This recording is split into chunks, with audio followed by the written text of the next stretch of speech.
Fokus. Fatihah itu artinya pembuka, bukan sekedar pembuka, tapi pembuka semua ragam kebaikan, semua jenis kebaikan.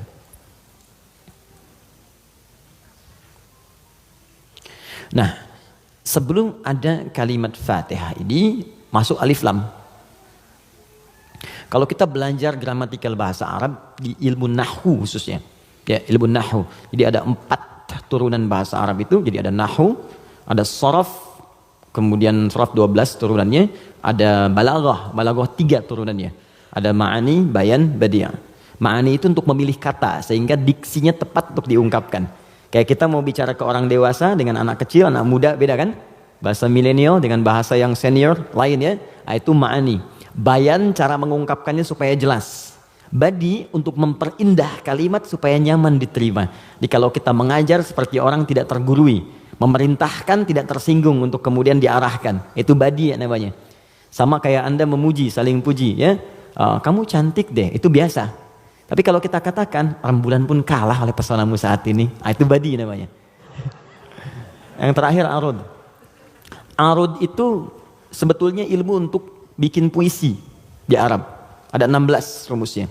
Kangen itu bisa jadi rumus untuk bisa membedakan cara baca Quran dengan cara bacaan di luar Quran. Bisa. Di puisi itu kan puisi Arab ada qasidah namanya. Ya qasidah itu asalnya bukan yang pakai rebana, bukan. Ya qasidah itu kalau puisi ada 7 bait disebut qasidah. Misal rumusnya madid, mufa'alatun fa'ilatun tala'al badru alaina min thaniyatil wada', itu asalnya qasidah. Dari bait puisi rumusnya madid. Ya, tapi orang jahiliyah dulu pun saat masuk Islam itu nggak pernah baca Quran dengan langgam-langgam ini. Ya, pernah ada riwayat sampai Nabi misalnya imam baca Quran dengan madid. Ya, tala'al badru alaina wadduha wal laili idza saja. Kan enggak kan? Nah, jadi sejahiliyah-jahiliyah mereka pun itu nggak pernah digunakan langgam ini untuk baca Al-Quran karena memang beda. Nah, jadi kaidah makanya nggak bisa musik misalnya sekarang lagunya dipakai untuk baca Quran, itu nggak bisa. Karena beda, ya beda ininya, frekuensinya lain. Ilmunya arud namanya. Dan ini ilmu bisa digunakan untuk mengukur pahala yang diberikan oleh Allah. Nanti lain waktu kita bahas. Nah, di ilmu nahwu ada al. Al ini punya 2 arti secara umum. Satu disebut ta'rif, ma'rifat.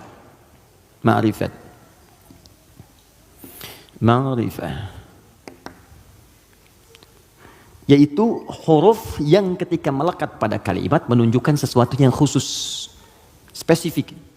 Kalau di bahasa Inggris the mungkin ya, artikel the, car, mobil, umum. The car, yang ini nih, bukan yang lain. Itu dalam bahasa Arab al namanya. Jadi kalau ada al, yang dimaksud yang ini, khusus, spesifik, bukan yang lain. Al pertama yang melekat pada Al-Fatihah berfungsi ma'rifah, menunjukkan sesuatu yang khusus.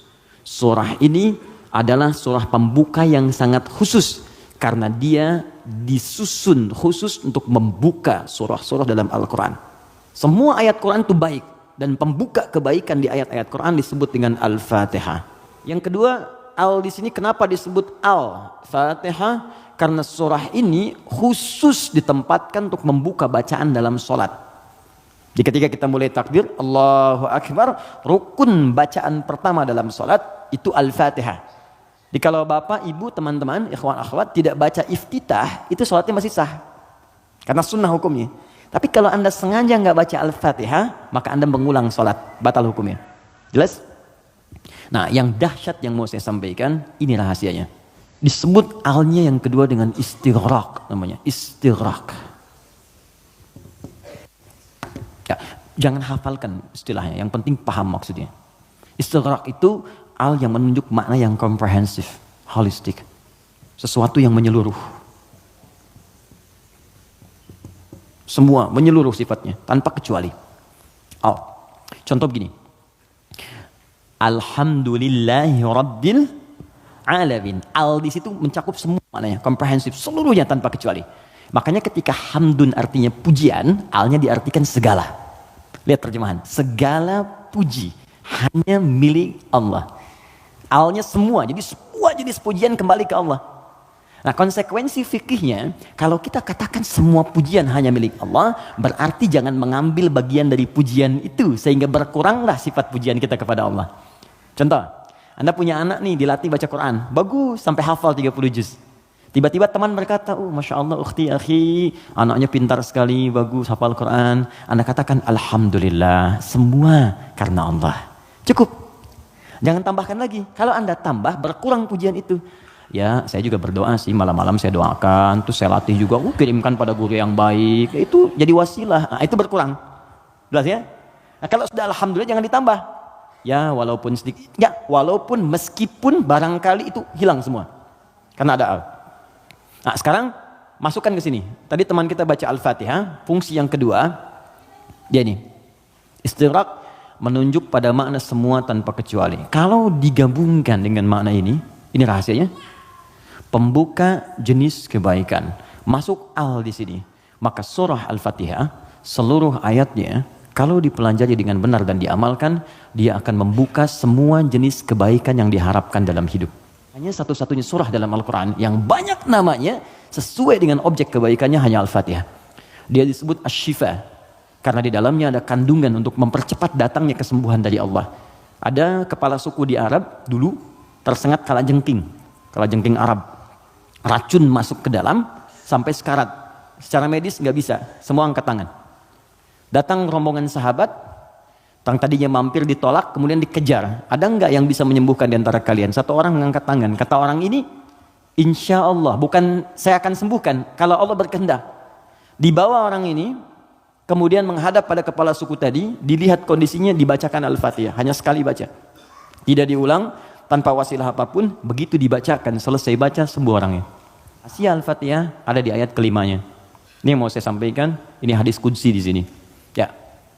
Ayat kelima, yuk kalau kita hitung dari bismillah, bismillahirrahmanirrahim, alhamdulillahirabbil alamin, arrahmanirrahim, maliki yaumiddin. Kelima, iyyaka na'budu wa iyyaka nasta'in. Saya bacakan hadis qudsinya, ini yang mengiringi ayat ini saat diturunkan. An Abi Hurairah radhiyallahu taala anhu qala, dari riwayat sahabat Abu Hurairah, semoga Allah meridhai kepadanya, qala Rasulullah SAW, saya mendengar Rasulullah SAW berkata, qala Allah azza wa jalla, kata Nabi, saya mendengar Allah menyampaikan di hadis qudsi, qasamtu shalah baini wa baina abdi, saya bagi salat kepada dua bagian, antara aku dengan hambaku, wali abdi ma sa'al, dan kalau hambaku benar menunaikan tugasnya, maka aku akan kabulkan apapun yang ia minta pada saat itu. Nah, ketika menyebut kalimat salat, ternyata yang disebut Al-Fatihah. Idza qala al-'abdu, jika seorang hamba benar membaca alhamdulillahi rabbil alamin, qala Allahu azza wa jalla, maka Allah akan menjawab, hamadani 'abdi, hambaku sedang memujiku sekarang. Idza qala al-'abdu ar-rahmanir rahim, jika seorang hamba berkata ar-rahmanir rahim, qala Allah azza wa jalla, Allah menjawab, asna alayya 'abdi, hambaku sedang menyanjungku sekarang. Idza qala al-'abdu malik yaumiddin, jika hamba membaca malik yaumiddin, qala Allah azza wa jalla majjadani 'abdi, maka Allah langsung menjawab, hambaku sedang mengagungkanku sekarang.